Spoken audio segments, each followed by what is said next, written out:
கிறிஸ்துவுக்குள் பிரியமானவர்களே, கர்த்தரும் இரட்சகருமாய் இயேசு கிறிஸ்துவின் ஈடு இனிய நாமத்தினாலே உங்கள் யாவருக்கும் என் அன்பின் வாழ்த்துக்களை தெரிவித்துள்ளேன்.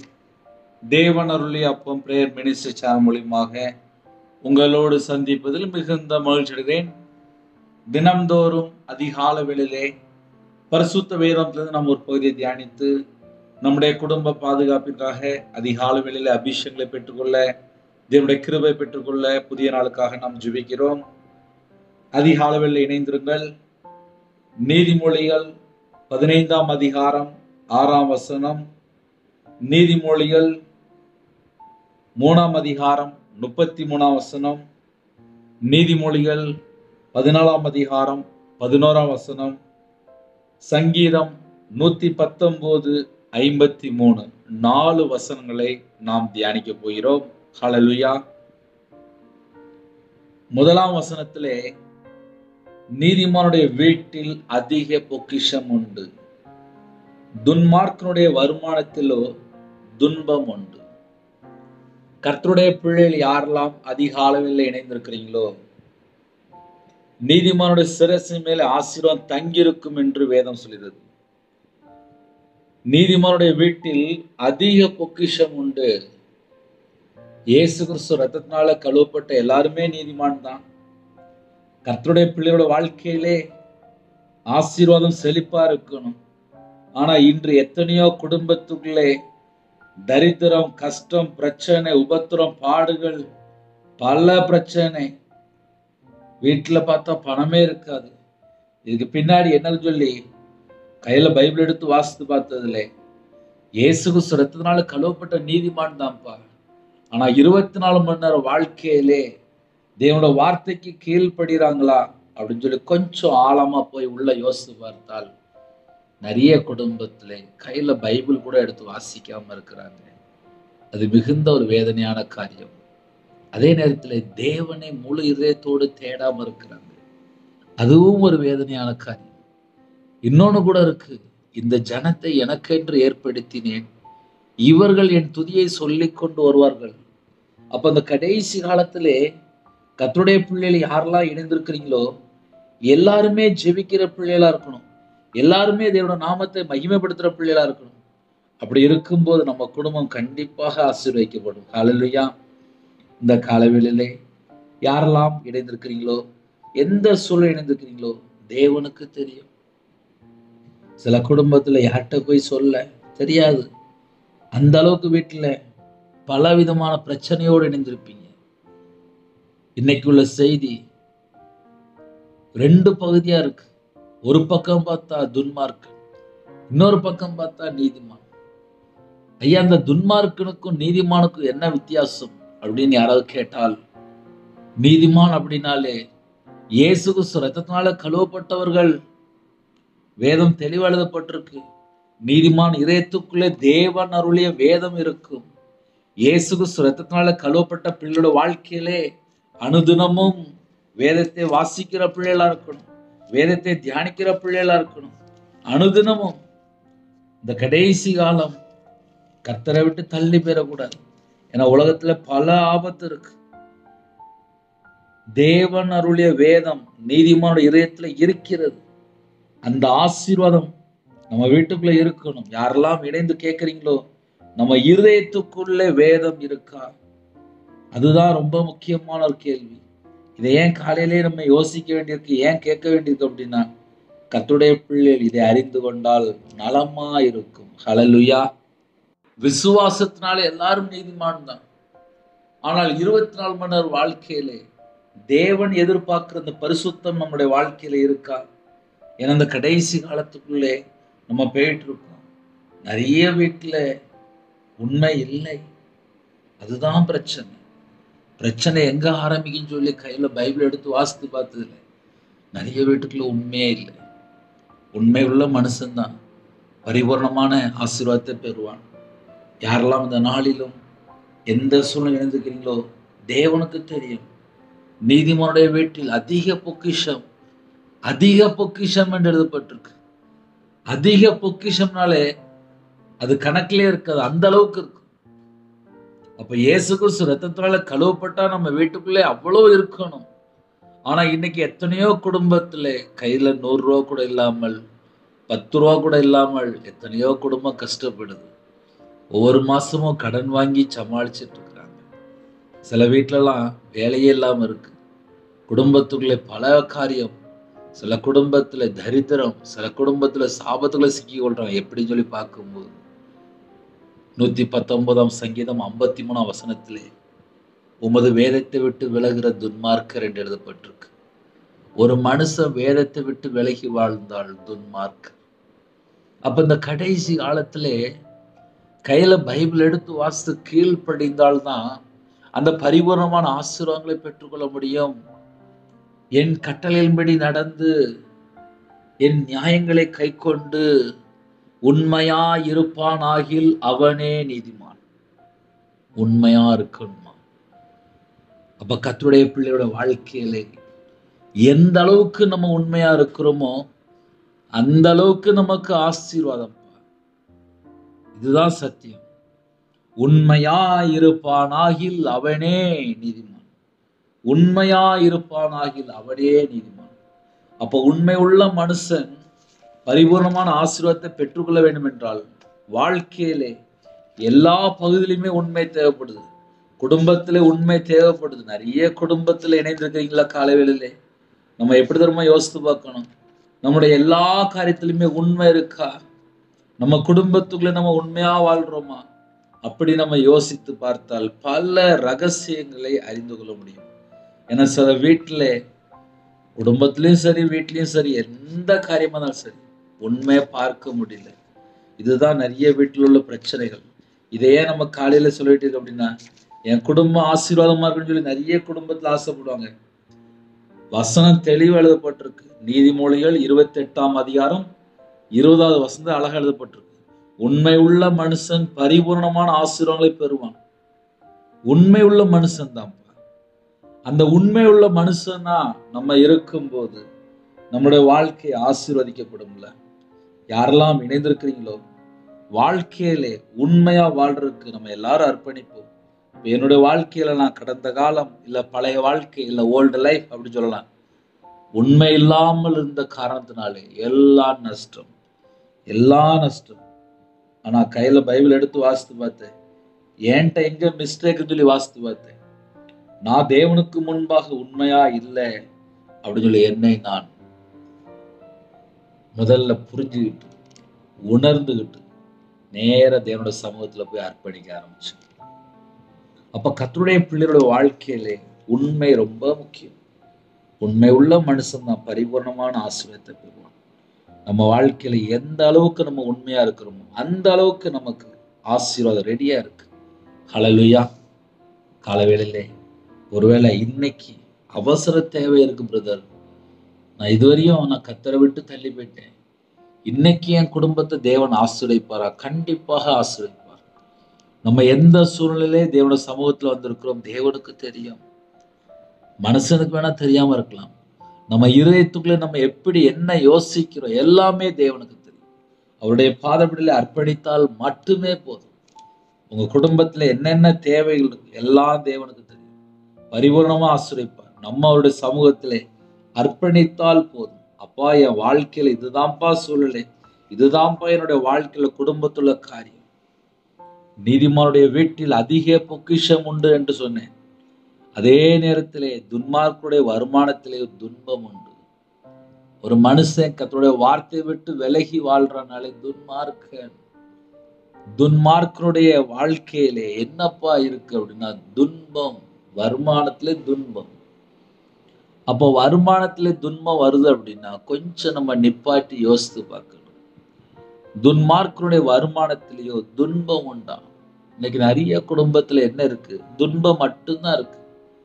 காரணம் என்ன சொல்லி பார்க்கும்போது கர்த்தருடைய வார்த்தையை விட்டு விலகி வாழ்றாங்க. 119 சங்கீதம் 53 வசனத்திலே உம்முடைய வேதத்தை விட்டு விலகி வாழ்ற எல்லாரும் துன்மார்க்கர் என்று எழுதப்பட்டிருக்கு. வேதத்தை விட்டு விலகியாச்சுனால துன்மார்க்கர் என்று எழுதப்பட்டிருக்கு. இயேசு கிறிஸ்து ரத்தத்தினால கழுவப்பட்டு நம்ம நீதிமானா மாறுகிறோம். நீதிமானா வாழணும், நீதிமானா இருக்கணும். கர்த்தரை உண்மையா பின்பற்றணும், கர்த்தருடைய வார்த்தையில நிலைத்திருக்கணும். அப்பந்தான் நமக்கு பரிபூர்ணமான ஆசீர்வாதம். ஏன்னா உண்மை உள்ள மனுஷன் பரிபூர்ணமான ஆசீர்வாதங்களை பெறுவான். அப்ப எந்த அளவுக்கு நம்முடைய வாழ்க்கையில உண்மை இருக்கோ அதை நம்ம கொஞ்சம் யோசித்து பார்க்கணும். உண்மை இருக்கா? கண்டிப்பா நம்ம குடும்பத்தை தேவன் ஆசீர்வதிப்பார். ஹல்லேலூயா. யாரெல்லாம் அதிக அளவில் இணைந்திருக்கிறீர்களோ நம்மை நாம் சற்று சற்று ஆராய்ந்து பார்ப்போம். நீதிமொழிகள் 3ஆம் அதிகாரம் 33ஆம் வசனத்திலே, துன்மார்க்கருடைய வீட்டில் கர்த்தரின் சாபம் இருக்கிறது. அப்படின்னா என்ன பிரதர் அப்படின்னா, வேதத்தை விட்டு விலகி வாழும்போது பாவத்துல வாழ ஆரம்பிச்சிடுவாங்க. கர்த்தரை விட்டு தள்ளி போனதுக்கு அப்புறம் தீமையில போய் சிக்கி கொள்வாங்க, பொல்லாப்புல போய் சிக்கி கொள்வாங்க. பாவ அடிமையிலே, அசுத்தத்துக்குள்ளே, அருவருப்புகளையும் தீட்டுக்குள்ளேயும் கடைசி காலத்துல எத்தனையோ விதமான பாவங்கள் இருக்குல்ல, பாவத்துல போய் சிக்கி கொள்வாங்க. இன்னைக்கு நிறைய குடும்பத்துல அதுதான் பிரச்சனை. அதனால யாரெல்லாம் இணைந்திருக்கிறீங்களோ, ஒருவேளை என்னோட வாழ்க்கையில இருக்கிற எல்லாத்துக்கும் காரணம் என்ன அப்படின்னு சொல்லி ஒருவேளை யாராவது யோசித்தார், நம்ம தேவனோட வார்த்தையில நிலைத்திருக்கிறோமா, இல்ல தேவனுடைய வார்த்தையை விட்டு விலகி வாழ்றோமா, அதை நம்மை நாம் சற்று ஆராய்ந்து பார்க்கணும். ஏன்னா என்னுடைய வாழ்க்கையில நான் ஊழியத்துக்கு வந்த புதுசுல கையில பைபிள் எடுத்து வாசிக்கும் போது நான் எங்கெல்லாம் பைபிள்ல கீழ்படுகிறேன், எங்கெல்லாம் இன்னும் கீழ்படியாம இருக்கேன், என்னுடைய கடந்த கால வாழ்க்கை எப்படி இருக்கு, பழைய வாழ்க்கை எப்படி இருக்கு, இதைத்தான் நான் அதிகமா யோசித்து பார்க்க ஆரம்பித்தேன். இதை ஏன் சொல்றேன் அப்படின்னா, ஒரு மனுஷனுடைய வாழ்க்கையில பழைய சுபாவமோ, பழைய பாவமோ, ஜென்ம சுபாவமோ ஏதோ ஒரு காரியம் பின்தொடரக்கூடாது. நிறைய குடும்பத்துல இந்த பழைய காரியங்கள் பின்தொடரும் போது, பொய்யான வார்த்தைக்கு செவி கொடுக்கும் போது, மனுஷனுடைய சத்தத்துக்கு செவி கொடுக்கும் போது, மனுஷனை நம்பி பின்னாடி போகும்போது அவங்களோட வாழ்க்கையில பல ஆபத்துக்குள்ள போய் சிக்கி கொள்றாங்க. அப்போ காலவேளை செய்தி என்ன அப்படின்னா, உண்மை உள்ள மனுஷன் பரிபூர்ணமான ஆசீர்வாதத்தை பெறுவான். இன்னைக்கு நிறைய குடும்பத்துக்குள்ளே உண்மை இல்லாமல் இருக்கிறதுனால வரக்கூடிய பிரச்சனைகள் தான் அதிகம். துன்மார்க்குடைய வீட்டிலே கர்த்தரின் சாபம் இருக்கிறது என்று எழுதப்பட்டிருக்கு. அதே நேரத்திலே நீதிமானுடைய வாசஸ்தலத்தையோ கர்த்தர் ஆசீர்வதிக்கிறார். ஒரு மனுஷன் நீதிமானா வாழ ஆரம்பித்தால் போதும், கர்த்தர் அந்த குடும்பத்தை 1000 மடங்கு ஆசீர்வதிப்பார், 1000 மடங்கு ஆசீர்வதிப்பார். இந்த காலவேளையிலே அர்ப்பணிக்க வேண்டும். இன்னும் நான் உமக்கு உண்மையா வாழ்வேன்ப்பா, உமக்கு பிரியமானபடி வாழ்வேன்ப்பா. நீதிமொழிகள் 14ஆம் அதிகாரத்திலே, துன்மார்க்குடைய வீடு அழியும், செம்மையானுடைய கூடாரமோ செழிக்கும். நீதிமொழிகள் 14ஆம் அதிகாரம் 11ஆம் வசனம். துன்மார்க்குடைய வீடு அழியும் என்று எழுதப்பட்டிருக்கு. நான் வியாபாரத்தில் இருக்கும்போது வீடு கட்டியிருந்தேன். அந்த வீடெல்லாம் நஷ்டமா அப்படியே எல்லாம் போயிட்டு. காரணம் என்ன சொல்லி பார்க்கும்போது, கையில பைபிள் எடுத்து வாசிக்கிற பழக்கமே இல்லை, ஜெபிக்கிற பழக்கமே இல்லை, துதிக்கிற பழக்கமே இல்லை. கர்த்தரை விட்டு தள்ளி போய் வாழ்ந்துட்டு இருந்தேன், ரட்சிக்கப்படலை. என்னோட வாழ்க்கையை ஃபுல்லா விக்கிரத்துக்கு பணம் கொடுத்துட்டு இருந்தேன், மாந்திரியத்துக்கு கொடுத்துட்டு இருந்தேன், ஜாதகம் பார்த்துட்டு இருந்தேன், நாள் பார்த்தேன், நேரம் பார்த்தேன், கத்தால தூங்கிட்டு இருப்பேன். ஒரு எலுமிச்சை பழத்து மேல நம்பிக்கையா இருந்தேன். கல்லாப்பட்டி அப்படிம்பாங்க, அதுல எல்லாம் மாந்திரியத்துக்குள்ள எல்லாமே இருக்கும். ஆக மொத்தம் என்னோட வாழ்க்கையில இயேசுக்கு நான் முதலிடம் கொடுக்கல, கையில பைபிள் எடுத்து வாசிக்கல. நஷ்டம் நஷ்டம் நஷ்டம், 1/2 கோடி நஷ்டம். நான் சொல்றது இப்போ இல்லை, 2014 2015. ஆனா இன்னைக்கு நான் யோசித்து பார்க்க, எந்த அளவுக்கு கர்த்தரை விட்டு தள்ளி போயிட்டேன். நீதிமானோட சிரசின் மேல ஆசீர்வாதம் தங்கி இருக்கும், துன்மார்க்குடைய வீட்டிலேயோ கர்த்தருடைய சாபம் இருக்கிறது. இன்னைக்கு நிறைய குடும்பத்துக்குள்ள என்ன பிரதர் பிரச்சனை அப்படின்னா, கர்த்தருடைய வார்த்தைக்கு செவி கொடுக்க மாட்டாங்க, கர்த்தருடைய வார்த்தையை தியானிக்க மாட்டாங்க, கர்த்தருடைய வார்த்தையை கீழ்ப்படிய மாட்டாங்க. ஞாயிற்றுக்கிழமை சர்ச்சுக்கு மட்டும் போயிட்டு வருவாங்க. வீட்டுல பைபிள் பார்த்தா அப்படியே புதுசா இருக்கும். சில குடும்பத்துல பைபிள் காணாமே போயிருக்கும், அவங்களுக்கே தெரியாது, ஏன்னா சர்ச்சில் வச்சிருந்துருப்பாங்க. ஒரு குடும்பத்துல அப்படின்னு சொன்னாங்க, ஞாயிற்றுக்கிழமை சர்ச்சுக்கு போனேன், என் பைபிள் சர்ச்சில் தான் இருக்கு அப்படின்னாங்க. இன்னொரு வீட்டுக்கு போயிருக்கும்போது, கொஞ்சம் பைபிளை தாங்க அப்படின்னேன். பைபிளை போய் வீடு ஃபுல்லா செல்ஃபுல்லா தேடுறாங்க, பைபிளை காணோம். ஏன் காணோம் அப்படின்னு சொல்லி கேட்டேன். ஞாயிற்றுக்கிழமை சர்ச்சுக்கு போயிட்டு வந்தேன், அதுக்கப்புறம் நான் பைபிளை பார்த்த மாதிரி இல்லை அப்படின்னாங்க. நான் கேட்டேன், டெய்லி பைபிள் வாசிக்கிற பழக்கம் உண்டா அப்படின்னு சொல்லி கேட்டேன். இல்லை அப்படின்னாங்க. அப்போ ஞாயிற்றுக்கிழமை சர்ச்சுக்கு போயிட்டு இருந்தீங்களா, அந்த பேக்கில் இருக்கா பாருங்க அப்படின்னு. அந்த பேக்கில் பார்த்தா பேக்கில் அப்படியே பைபிள் இருக்கு. இந்த கடைசி காலத்தில் பைபிள் வாசிக்கிற குடும்பம் குறைஞ்சு கொண்டே வருது. ஏன்னா செல்போனில் மூழ்கி இருக்கிறாங்க. அதுதான் பிரச்சனை. ஒரு பக்கம் பார்த்தா நிறைய வீட்டுக்குள்ளே கடன் பிரச்சனையாக இருக்கும், பலவிதமான பிரச்சனையாக இருக்கும். இன்னொரு பக்கம் பார்த்தா செல்ஃபோனில் நேரம் ஃபுல்லாக வேஸ்ட் ஆகிட்டு இருக்கும். அப்போ கர்த்தருடைய பிள்ளைகள் ஆவிக்குரிய வாழ்க்கையில் வளரணும் அப்படின்னா எந்த அளவுக்கு நம்ம கையில் பைபிள் எடுத்து தியானிக்கிறோமோ அந்த அளவுக்கு நம்மளோட வாழ்க்கை நல்லா இருக்கும். இதோட வார்த்தைக்கு நம்ம கீழ்ப்படிந்தால் மட்டும்தான் பரிபூர்ணமான ஆசீர்வாதம். ஒருவேளை காலவேளையில செய்தி கேட்கலாம், எனக்கு நிறைய பிரச்சனை, நிறைய போராட்டம், நம்ம கிறிஸ்துவுக்குள் வரணும், அப்பந்தான் பரிபூர்ணமான ஆசீர்வாதம். உண்மை உள்ள மனுஷன்தான் பரிபூர்ணமான ஆசீர்வாதத்தை பெற்றுக்கொள்ள முடியும். உண்மையுள்ள மனுஷனா வாழ்றதுக்கு அர்ப்பணிங்க. எந்தெந்த குடும்பத்தில் அர்ப்பணிக்கிறீங்களோ, நம்ம உண்மையா வாழும்போது கண்டிப்பா நம்ம குடும்பத்தை தேவன் ஆசீர்வதிப்பார். நம்ம இருதயத்துக்குள்ளே தேவன் அருளிய வேதம் இருக்கணும். இன்னைக்கு நிறைய இருதயத்துக்குள்ள உலக கவலை, உலக மயக்கம், ஐஸ்வர்யத்தின் மேல மயக்கம், விபச்சார மயக்கம், மதுபான மயக்கம், எத்தனை மயக்கம் இருக்கு.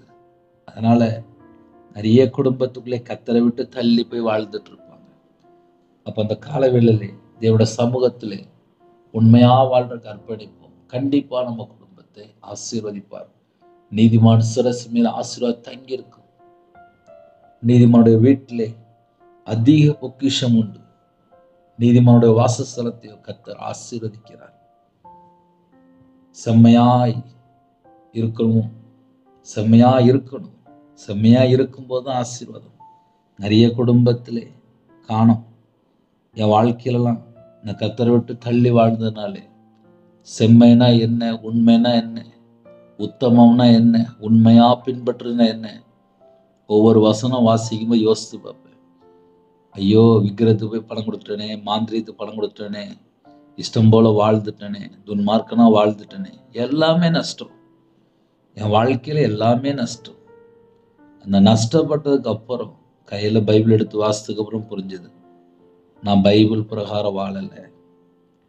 நீதிமொழிகள் 14ஆம் அதிகாரம் 11ஆம் வசனத்தில் துன்மார்க்குடைய வீடு அழியுமா, செம்மையானவனுடைய கூடாரமோ செழிக்குமா. ஒரு மனுஷன் உண்மையா வாழ்ந்தால் அந்த கூடாரம் செழிக்கும் என்று எழுதப்பட்டிருக்கு. அப்போ உண்மையா வாழ்றதுக்கு அர்ப்பணிப்போம். நம்ம குடும்பத்தை பரலோகத்துல தேவன் கண்டிப்பாக ஆசீர்வதிப்பார்.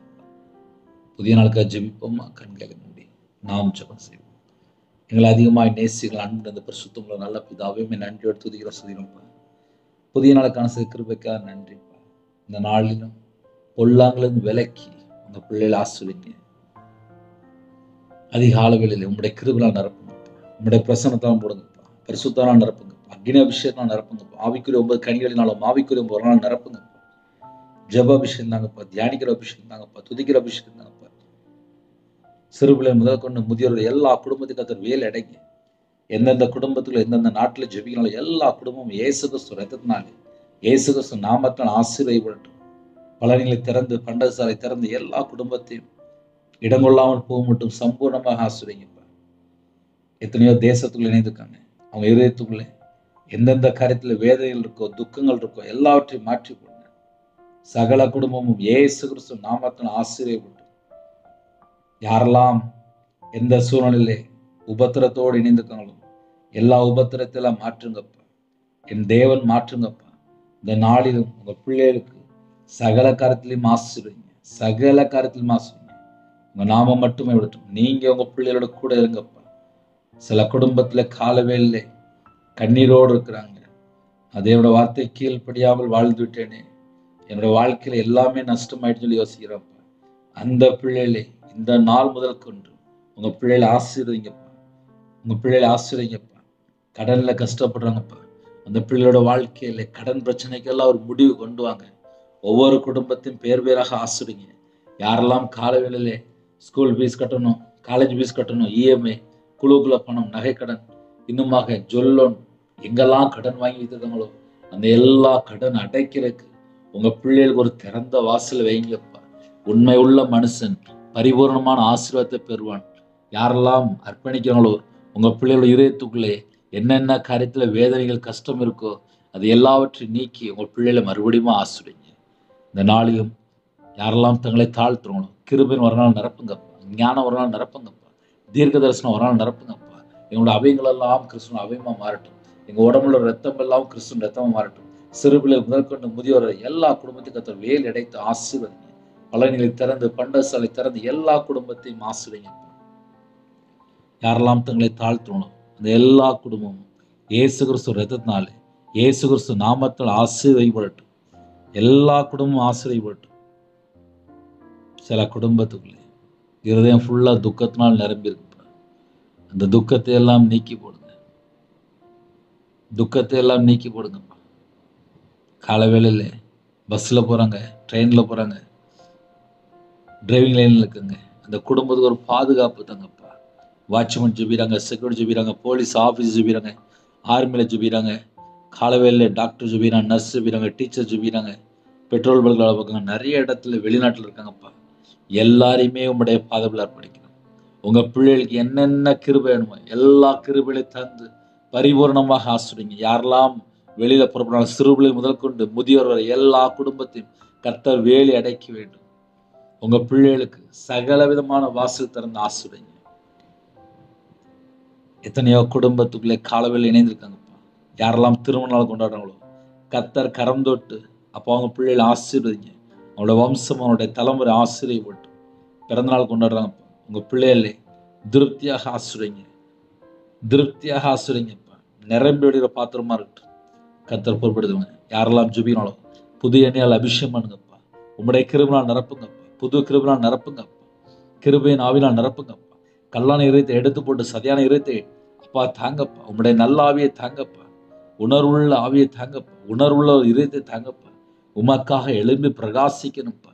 யாரெல்லாம் ஜெபிக்கிறாங்களோ கர்த்தருடைய ஆவி எங்கேயோ அங்கே விடுதலை உண்டு. குமாரன் உங்களை விடுதலாக்கினால் மெய்யாவே விடுதலாக்கப்படுவீர்கள். இந்த நாளில் ஜெபிக்கிற எல்லா குடும்பத்துக்கும் விடுதலை தாங்கப்பா. சத்தியத்தை அறிவீர்கள், சத்தியம் உங்களை விடுதலாக்கப்படும் என்று வேதம் சொல்கிறது. தேசத்துல குடியிருந்து சத்தியத்தை மேய்ந்துகொள் என்று வேதம் சொல்கிறப்பா. ஒவ்வொரு குடும்பத்தையும் ஆசிரியங்க. சத்திய வசனத்தினால் அப்பா அவங்க பிள்ளைகளை ஜெனிப்பித்தார் என்று வேதம் சொல்கிறப்பா. யாரெல்லாம் இணைந்து அந்த குடும்பம் வசனத்தினால பிறக்கணும்ப்பா. கடைசி காலத்துல அப்பா பரிசுத்த ஆவியன் வரும்போது சகல சத்தியத்துலையும் உங்களை வழி நடத்துவார் என்று வேதம் சொல்கிறப்பா. சகல சத்தியத்திலும் உங்க பிள்ளைகளை வழி நடத்துங்க. உங்க நாமம் மட்டுமே எடுத்துப்பா. அப்பிரயோஜனமான ஊழியக்காரப்பா. தேவன் அருளிலே அப்ப மினிஸ்டர்ல கர்த்தர் ஆசீர்வதிங்க. இணைந்திருக்கிற எல்லா நாட்டிலோட குடும்பத்தையும் உங்க பிள்ளைகளை ஆசீர்வதிங்க. வாலிப பிள்ளைகள் இணைந்திருக்காங்கப்பா. பிள்ளைகளுடைய எல்லா தேவையெல்லாம் சந்திங்கப்பா. காலேஜ் படிக்கிறாங்க, ஸ்கூல் படிக்கிறாங்க, தேவ ஞானத்துல தேவ புத்தினா நிரப்புங்கப்பா. திருமணத்துக்கு ஆயத்தமா இருக்காங்கப்பா. ஏற்ற துணியை தாங்கப்பா. பண ஆசை இல்லாமல் பொருளாசை இல்லாமல் ரட்சிக்கப்பட்ட ஒரு குடும்பமா தாங்கப்பா. எத்தனையோ தேசத்துக்குள்ள இணைத்துக்குங்க. உங்களோட இதயத்துக்குள்ள என்னெல்லாம் பாரம் இருக்கும் இந்த எல்லா பாரத்தை எல்லாம் நீக்கி உங்க பிள்ளைகளுக்கு சம்பூர்ணமாக ஆசீர்வதிங்க. உங்க நாம மட்டுமே விடட்டும். அதிகால வேளையிலே சில குடும்பத்துல அப்பா வீடு கட்டுற தடையாருன்னு சொல்லி ஜெபிக்கிறாங்கப்பா. எல்லா தடையெல்லாம் நீக்கி போடுங்க. எத்தனையோ தேசத்துக்குள்ள இணைந்துக்காங்கப்பா. வேலைக்கா ஜெபிக்கிறாங்க, கவர்மெண்ட் வேலைக்கா ஜெபிக்கிறாங்க, டிரான்ஸ்ஃபருக்கா ஜெபிக்கிறாங்கப்பா.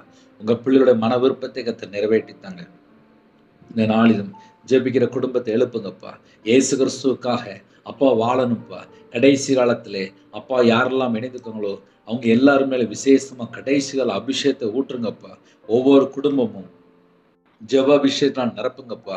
அழிந்து போற ஆத்துமாக்களுக்காக திறப்புல நின்று ஜெபிக்கணும்ப்பா. கர்த்தருடைய வருகையில நாங்க காணப்படணும்ப்பா. எல்லாரும் மனம் திரும்பி பாவ மன்னிப்பை பெற்றுக்கொள்ளணும்ப்பா. எல்லாரும் கர்த்தருடைய வருகையில காணப்படணும்ப்பா. ஒருவரும் கெட்டுப்போது பிதாவின் சித்தம் அல்ல என்று வேதம் சொல்கிறதுப்பா. எல்லாரும் ரட்சிக்கப்படணும்னு சொல்லி அப்பா நீடிய பொறுமையோடு இருக்கிறீங்க. ஒவ்வொரு குடும்பத்தை கர்த்தர் சந்திங்கப்பா. பிதா குமாரன் பரிசுத்த நாமத்துல முத்திரையை போடுங்கப்பா. உங்களோட ரத்த கோட்டைக்குள்ள வேல் அடைங்கப்பா. இந்த நாளின் சரீரத்துல யாரெல்லாம் பலவீனத்தோடு எந்த இடத்துல ஜெபிக்கிறாங்களோ அப்பா இப்பொழுதே உங்க பிள்ளைகளை தொட்டு சுகமாக்குங்கப்பா. உங்க பிள்ளைகளை தொட்டு சுகமாக்குங்கப்பா. உங்க பிள்ளைகளை தொடுங்கப்பா. இயேசுக்கு ரத்தம் இறங்கி வரட்டும்ப்பா. உங்க பிள்ளைகளுக்கு பலவீனப்படுத்துற எந்தெந்த கிரியைகள் இருக்கோ அந்த எல்லா கிரியெல்லாம் இயேசு ரத்தத்தினாலே இயேசு நாமத்தை சுட்டு அறிய வரட்டும்ப்பா. இப்பொழுது அப்பா உங்க பிள்ளைகளுக்கு பூரண சுகம் தாங்கப்பா. உங்களுடைய தழுமல கரத்தினால சுகம் மாநிலன்னு வேதம் சொல்லுது. ஜெபிக்கிற எல்லா குடும்பத்துக்கும் பூரண சுகம் தாங்கப்பா. உங்க கரத்துல அர்ப்பணிக்கிறோம். நிறைய குடும்பத்துல கோர்ட்டு கேஸ் சொல்லி போயிட்டுருக்காங்கப்பா. அந்த எல்லா பிரச்சனைக்கும் ஒரு முடிவு கொண்டு வாங்க. ஒவ்வொரு குடும்பத்தையும் கர்த்தர் ஆசீர்வதிங்க. தேவனர்களே அப்போ மினிஸ்டர் மூலியமாக இணைந்திருக்கிற குடும்பங்கள் இயேசு கிறிஸ்து நாமத்தினாலே, இயேசு கிறிஸ்து ரத்தத்தினாலே பரிபூரணமா ஆசீர்வதிக்கப்படட்டும். உங்க நாமம் மட்டுமே விடட்டும்ப்பா. எத்தனையோ குடும்பத்துல ஹோம்ல இருக்காங்க, ஹாஸ்டல்ல இருக்காங்க, முதியோர் இல்லத்துல இருக்காங்கப்பா, வேற வேற நாட்டுல தங்கி இருக்காங்க. அவங்க இருக்கிற இடத்துல கர்த்தருடைய கரம் பிள்ளைகளோட கொடுக்கணும்ப்பா. எல்லா குடும்பத்துமே வேலை அடங்கிப்பா. எத்தனையோ குடும்பத்துல விக்கிர வழிபாடுல இருக்காங்க, மாந்திரிய பிள்ளி சுனியும் ஏவல்ல கட்டப்பட்ட நிலைமையில இருக்காங்கப்பா. அப்பா அந்த வீட்டுக்கு விதமா கிரியை செய்ற எல்லா சத்துனுடைய கிரியெல்லாம் அழிக்கப்படட்டும். இயேசு கிறிஸ்து நாமத்தை சுட்டு எரிக்கப்படட்டும்ப்பா. ஒவ்வொரு குடும்பத்தையுமே கர்த்தர் பரிபூரணமா ஆசீர்வதிக்க வேண்டும். உங்க நாமம் மட்டுமே விட்டும். அப்பிரயோஜனமான ஊழியக்காரன்ப்பா தாழ்த்தருடைய கர்த்தர் பொறுப்படுத்துங்க. துதி கன மகிமையெல்லாம் முருகே செலுத்திடும். இயேசு கிறிஸ்துவின் பிதாவே ஆமென். தேவனுக்கே மகிமையுண்டதாக. கர்த்தர் தாமே உங்களை உங்கள் குடும்பத்தையும் சகல காரியத்திலும் சம்பூர்ணமாக திருப்தியாக கர்த்தர் கூட இருந்து ஆசீர்வதிப்பாராக. ஆமென். கர்த்தராகிய இயேசு கிறிஸ்துவின் கிருபையும் பிதாவின் அன்பும் பரிசுத்தனுடைய ஐக்கியமும் இப்பொழுதும் எப்பொழுதும் சதா காலங்களிலும் நம்மளோடு கொடுப்பதாக. ஆமென். கிறிஸ்துவ பிரியமானவர்களே, 9363064182 நம்பர் உண்டாகும். நாங்கள் உங்களுக்காக குடும்பத்துக்காக ஜெபிப்போம். நீங்களும் என்னுடைய ஊழியக்காக ஜெபித்து வருங்கள். God bless you.